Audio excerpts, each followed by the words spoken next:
Boss. Revolution now. Hey. 2020. Ain't the revolution now. Well done.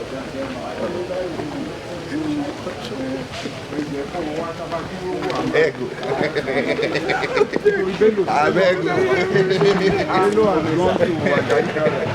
Why? I don't know. Paying better. No, they needed. They wanted to get his SL. So they needed a dance coordinator. In fact, the permanent coordinator.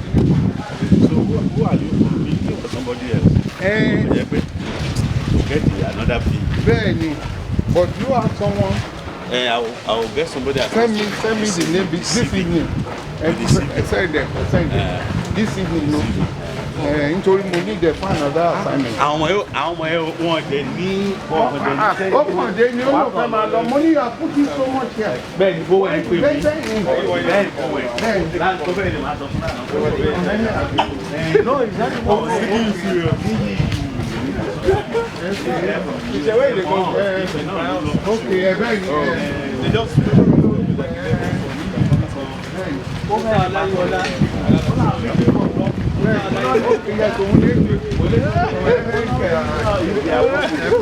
One of my clipper was dead. If not, will not follow me here.